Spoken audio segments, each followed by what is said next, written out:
Doctor and Rose are sat alone on floor 500.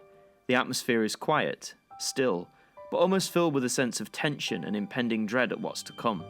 However, Rose begins to ask the Doctor about using the TARDIS to jump back and warn the staff of Satellite 5. Even though in this first part we know the Doctor will refer to the damaging effects that crossing timelines could do. But despite the predictability of the conversation, it feels really nice to have this quieter moment, this last bit of relative peace before the Dalek attack. But then the Doctor suggests this. There's another thing the TARDIS could do. It could take us away. We could leave. Let history take its course. We go to Marbella in 1989. I absolutely love this part of the scene. The calmness between both actors, Murray Gold's score quietly builds in the background, just the whole nature of it is both simple and so powerful. Even though Rose and we as the audience know that the Doctor would never leave helpless people behind, especially when faced with the Daleks, just this simple notion of leaving it all behind and going to a city in Spain in 1989 just to relax, to offer that alternative to Rose, shows us a glimpse into a dilemma I'm sure the Doctor has often thought throughout all of their lifetimes. What if, in all those cases when faced with a dilemma, what if he just hopped in the TARDIS and took off, escaped it all? But he doesn't. He rarely ever has. And Rose's confirmation of that only cements the respect and resilience this character has, especially with the Ninth Doctor, a man so recently still scarred and haunted by the events of the Time War. If there was ever a time that the Doctor would be more tempted to leave the danger zone, it would be now. The Doctor knows Rose never thought about the idea of abandoning the game station. Over the course of this series, we've seen her take the Doctor's world like wildfire, wanting to be by his side and stand with him through the face of any danger, no matter how life-threatening that may be. However, there's something in Eccleston's eyes, and the minimalist reaction tells us that this is not only a reaction he expected, but one he dreaded.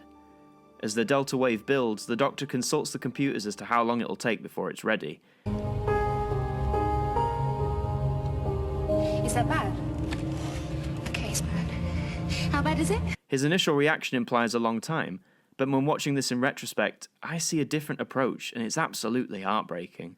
It's here that the Doctor consults himself for the final time as to just what he's been thinking and just what he's going to do. How bad is it? Rose Tyler, you're a genius!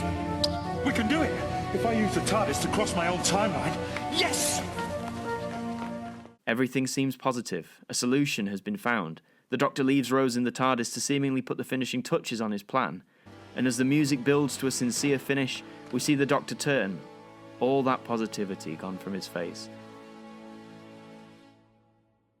He takes one more look at his eternal companion, the TARDIS, the machine that in many ways has been his guide, his confidant, his lifelong friend. And then... Doctor, what are you doing? Can I take my hand off? It's moving!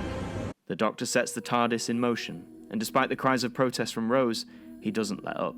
The TARDIS dematerializes, taking Rose away from the danger and to a place of safety. Home. The score explodes into a rousing melody that really pulls at your heartstrings, especially if you've watched the whole series up to this point.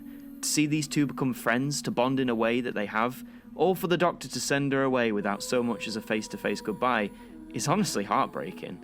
The look on Eccleston's face once the blue box has gone says it all. Without saying any additional words, we can see in his face that he's just had to make one of the hardest decisions of his life. He sent his companion to safety, but knowing that he will never see her, or the TARDIS again for that matter, brings it to a whole other level. Because by sending his time machine away too, this Doctor is pretty resigned to the fact that he will die.